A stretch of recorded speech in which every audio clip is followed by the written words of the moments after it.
வணக்கம் நண்பர்களே. கார்த்தி ரேவதி சீரியல் செம பரபரப்பாக போயிட்டு இருக்குன்னே சொல்லலாங்க. பரபரப்பான கட்டத்தில் நம்ம கார்த்தி ரேவதிக்கு வாங்கி கொடுத்த செயினு ஒரு குழந்தைக்கு கழுத்தில் கிடக்குது. இதை பார்த்து அதிர்ச்சியான நம்ம கார்த்தி, இந்த செயின் எப்படி உனக்கிட்ட அப்படின்னு வந்து கேட்க நேரம் எங்கள் அப்பா வாங்கி கொடுத்தாங்க அப்படின்னு வந்து அவங்க அப்பாவை கையை கட்டுது. அவங்க அப்பாவை தொலியை உரிக்க ரேவதியும் அவங்க அம்மாவையும் இங்கே தான் இருக்காங்க, அவங்க கழுத்தில் கிடந்த செயின் தான் இது அப்படின்னு வந்து அந்த இடத்துல வந்து சொல்லுறாங்க. எல்லாம் சிவனாண்டி முத்துவேலின் சதி அப்படின்னு வந்து தெரிஞ்சுக்கிட்டு நம்ம கார்த்தி அவங்கள காப்பாற்ற செங்கல் சோலைக்கு போகிறாங்க. அந்த நேரத்தில் தான் டேனி, அவங்க நம்ம வெளிநாட்டில் இருந்து வந்த நபர் இருக்கார், அவரை பார்த்தோன்னே ரோஸ் மில்க் நீங்கள் என்ன ஊதிட்டு இருக்க அப்படின்னு வந்து சிகரெட்டு குடிச்சிட்டு இருக்க டேனிக்கிட்ட வந்து கேட்க நேரம் அவர் நம்ம மயில அடிக்கிறாரு. காரில் இருந்து இதெல்லாம் வேடிக்கை பார்த்துக்கிட்டு இருந்த நம்ம கார்த்தி அதிரடியாக புகுந்து நம்ம டேனியை சுக்குநூறாக ஆக்குறாங்க. ஒரு கட்டத்தில் நம்ம கார்த்தி ரேவதியை வந்து மீட்டுறாங்க. நம்ம ரேவதிக்கு நம்ம சிவனாண்டி தலையில் நம்ம கார்த்தியை பற்றிய நினைப்பு இல்லாத நம்ம ரேவதி சிவனாண்டி வந்து கம்பை வச்சு நம்ம ரேவதிக்கு தலையில் அடி கொடுத்த இதில் ஞாபகம் திரும்பியிருக்கோம். அவங்க நம்ம கார்த்தியை படித்து கெட்டி பிடிக்கிறாங்க. ராஜா, நீ வந்து காப்பாற்றுவான்னு நான் நினச்சேன், காப்பாற்றிட்ட அப்படின்னு வந்து அந்த இடத்துல சொல்கிறாங்க. அது வேறு லெவல். அதை பற்றி தான் இந்த வீடியோக்குள்ளே பார்க்க போகிறோம். அதுக்கு முன்னாடி சேனலுக்கு லைக் அண்ட் சப்ஸ்கிரைப் பண்ணுங்கள் ஃப்ரெண்ட்ஸ். பக்கத்தில் இருக்க பெல் ஐகானையும் கிளிக் பண்ணுங்கள். அப்போ தான் நான் போடுற ஒவ்வொரு வீடியோவும் நோட்டிஃபிகேஷனாக உங்களுக்கு கிடைக்கும். வாங்க ஃப்ரெண்ட்ஸ், வீடியோக்குள்ளே போகலாம். ஃபஸ்ட்டு எடுத்த உடனே பார்த்தோன்னா ஒரு செம அதிரடியான பரபரப்பு கட்டம்னு சொல்லலாங்க. பரபரப்பான கட்டத்தில் நம்ம பார்க்க இருக்க நேரம் தாங்க கரெக்டாட்டு ரேவதியும் சாமுண்டேஸ்வரியும் காணலை, எங்கே போயிருப்பாங்க அப்படின்னு வந்து அவங்க செல்ஃபோன் சிக்னலை வச்சு ட்ராக் பண்ணி அவங்க இருக்க இடத்த ஓரளவு வந்து கெஸ் பண்ணி தூக்கிறாங்க நம்ம கார்த்தி. அப்போ தான் அங்கே வந்து பார்க்க நேரம் ஒரு சின்ன பொண்ணு நம்ம ரேவதிக்கு செயினை கழுத்தில் மாட்டிகிட்டு இருக்குது. இதை பார்க்குறாங்க. யாருமா இந்த செயினை உனக்கு தந்தா அப்படின்னு வந்து நம்ம கார்த்தி போய் கேட்க நேரம் எங்கள் அப்பா தான் வாங்கி கொடுத்தாங்க, எங்கள் அப்பா இதோ இங்கே நிற்காரு அப்படின்னு வந்து காட்டுறாங்க. ஒரு கட்டத்தில் அந்த நபரை பிடிச்சி தொலியை உரிச்சி ரேவதி, என் பொண்டாட்டி காலத்தில் நான் வாங்கி கொடுத்த சேனு, நீ அது எப்படி உனக்கு வாங்கிட்ட, என் பொண்டாட்டி எங்கடா சொல்லு அப்படின்னு வந்து அந்த இடத்துல கேட்க நேரம் அந்த பொண்ணோட புருஷன் இதுதானா அப்படின்னு வந்து அந்த இடத்துல வந்து நினைக்கிறாங்க. நீ சொல்லாட்டுனா உன் பொண்ணு உன் பிள்ளை யாரையும் விடமாட்டேன், சொல்லு உண்மையை அப்படின்னு வந்து கேட்க நேரம் ஒரு கட்டத்தில் உண்மையை சொல்லிடுறாங்க. உங்கள் மனைவியும் அவங்க அம்மாவும் இங்கே தான் இருக்காங்க அப்படின்னு வந்து அந்த இடத்துல போட்டு கொடுக்குறாங்க. ஒரு கட்டத்தில் பார்த்தோன்னா நம்ம கார்த்தி வந்து போக நேரம் தான் டேனி அவங்க வந்து செங்கல் சூளையில் வந்து பாதுகாப்பாட்டு இவங்க ரெண்டு பேர்த்தையும் எரிக்கிறது வரை நம்ம இங்கே இருப்போம் அப்படின்னு வந்து சேரை போட்டுட்டு இருந்து சிகரெட்டை வச்சு புகைச்சிட்டு இருக்காங்க. அதை பார்க்குறாங்க நம்ம மயில். என்னப்பா ரோஸ் மில்க் இங்கே இருக்குது அப்படின்னு வந்து அந்த இடத்துல சொல்கிறாங்க பாருங்கள், செம காமெடியாக. அப்போ தான் என்ன ரோஸ் மில்க் வேறு எதுக்காக நீ இங்கே இருக்க அப்படின்னு வந்து அந்த இடத்துல கேட்குறாங்க.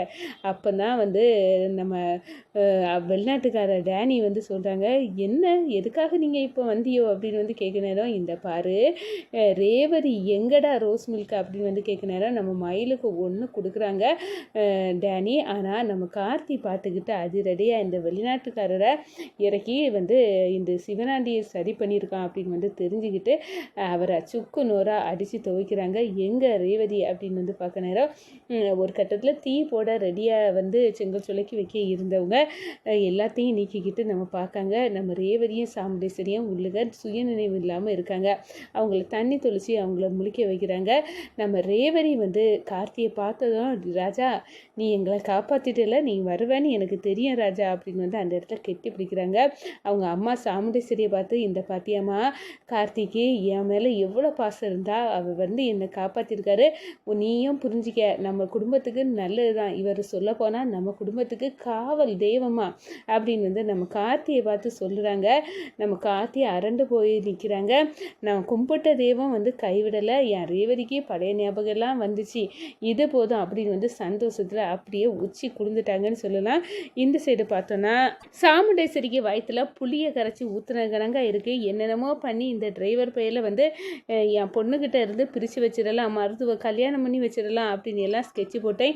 இப்போ என் ஸ்கெட்சு ஒன்றும் வேக ஆகாது போல் இருக்குது. இந்த ரேவதி வந்து பழசெல்லாம் ஞாபகம் வந்து அவள் புருஷன் அப்படின்னு வந்து இவனை வேற சொல்லி துறைக்கால. இப்போ என்ன பண்ணடா அப்படின்னு வந்து அந்த இடத்துல மண்டையை பிச்சுக்கிட்டு நம்ம சாமுண்டேஸ்வரி நிற்கிற கார்த்தி கேட்குறாங்க, என்னத்த ரேவதிக்கு பழசெல்லாம் ஞாபகம் இல்லாமல் போயிட்டு நம்ம ஈஸியாக ரேவதியை மருதுக்கு கல்யாணம் பண்ணி வச்சிடலான்னு பார்த்தீங்களா? முடியாது, யார் நினச்சாலும் முடியாது. என் ரேவதி எனக்கு தான், அவளுக்கு பழசெல்லாம் ஞாபகம் வந்துட்டு அப்படின்னு வந்து அந்த இடத்துல சொல்லுறாங்க. ஒரு கட்டத்தில் அரண்டு போய் நம்ம சாமுண்டேஸ்வரி நிற்க நேரம் வாங்க போகலாம் அப்படின்னு வந்து கையை பிடிக்கிறாங்க. நம்ம சாமுண்டேஸ்வரி வந்து பார்த்துட்டு இது என்ன இதுலேயும் ஒன்று இந்த டிரைவர் பையலுக்கு சாதகமாக அமைஞ்சிட்ட அப்படின்னு வந்து நினைக்கிறாங்க. நம்ம சிவனாண்டியை பார்த்து ஓன் பண்ணுறாங்க, இந்த பாரு நீ உயிரோடி விடுறேன்னா என் ரேவதிக்கு பழைய விஷயம் எல்லாம் ஞாபகம் வந்துட்டு அதனால தான் உன்னை உயிரோடி விடுறேன், இல்லாட்டா நீ இப்போ இருக்கவே மாட்டேன். இன்னொரு வாட்டி நீ ரேவதிக்கு மேலே கையை வச்ச உன் கை இருக்காது, உன் கை என்ன உன் உயிரே இருக்காது அப்படின்னு வந்து சவால் விட்டுட்டு நம்ம ரேவதியை கூட்டிகிட்டு போகிறாங்க. நம்ம ரோஹிணி வந்து கால் பண்ணி மயில் சொல்கிறாங்க, இந்த பாரு நம்ம கார்த்தியும் நம்ம ரேவதியும் வந்து பழைய நினைவு ரேவதிக்கு வந்துட்டு நம்ம கார்த்தி யார் அப்படின்னு வந்து அந்த இடத்துல நம்ம ரேவதி கெட்டி பிடிச்சி கணவர் அப்படின்னு வந்து சொல்லுறா. என்னங்க இதெல்லாம் ஆச்சரியமாக இருக்கு. ஆமாம், இந்த சிவனாண்டி ரேவதியை கடத்தினரில் இப்படி ஒரு நல்ல விஷயம் நடந்திருக்கு. இப்போ கணவன் மனைவியாட்டு மறுபடியும் நம்ம வீட்டுக்கு கார்த்தியும் ரேவதியும் வராங்க, நீ ஆர்த்தி எடுத்து வரவேற்கணும் அப்படின்னு சொன்னோன்னே சரி அப்படின்னு வந்து ஆர்த்தி எடுத்து வீட்டுக்கு வரவேற்காங்க நம்ம கார்த்தி ரேவதியை. ஆனால் மருதுவும் நம்ம சூரியகலாவும் வயிற்றுல புளிய கரைச்சி ஊற்றுன மாதிரி திருத்துட்டு முடிக்கிறாங்க.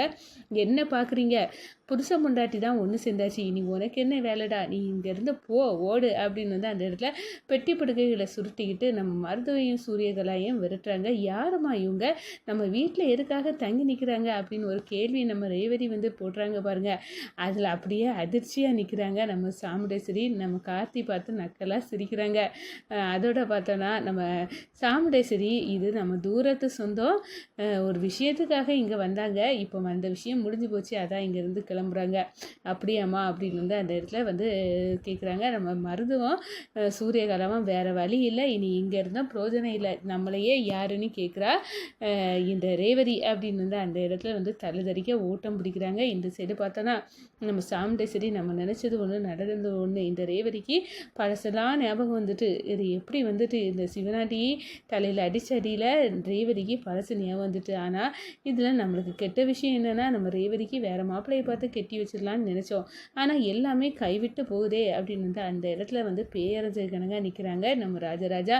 மாப்பிள்ளை ரொம்ப சந்தோஷம், என் பொண்ணுக்கு பழைய நினைவு வந்து உங்களை மாப்பிள்ளை அப்படின்னு வந்து சொல்லிட்டா, நீங்கள் என்றைக்குமே எங்கள் மாப்பிள்ளை தான் அப்படின்னு வந்து அந்த இடத்துல வந்து அப்படின்னு நினைக்கிறாங்க. சிவனாண்டிய முத்துவாயிலும் சித்தப்பா அந்த ரேவதிக்கு பழைய ஞாபகம் எல்லாம் வந்தனால தான் இந்த டிரைவர் பையன் நம்மளை உயிரோடி விட்டான், இல்லாட்டா நம்மளை இப்போ மேலுலகத்துக்கு அனுப்பி வச்சுருப்பான், அந்த அளவுக்கு இவன் பண்ணியிருப்பான் அப்படின்னு வந்து அந்த இடத்துல வந்து நினைக்கிறாங்க. இந்த சைடு பார்த்தோன்னா நம்ம கார்த்தி வந்து ரேவதியை பார்த்து நீ வந்து உனக்கு ஒன்றும் ஆகலைல்ல அப்படின்னு சொல்லிடுறேன். எனக்கு ஒன்றும் இல்லை ராஜா, நான் நல்லா தான் இருக்கேன், நம்ம ரெண்டு பேரும் சேர்ந்து சந்தோஷமாக வாழ போவோம் அப்படின்னு வந்து அந்த இடத்துல நம்ம கார்த்தி ரேவதியே கூட்டிக்கிட்டு அந்த பைக்கில் ரேவதி ஆசைப்பட்டது மாதிரி போகிறாங்கங்க.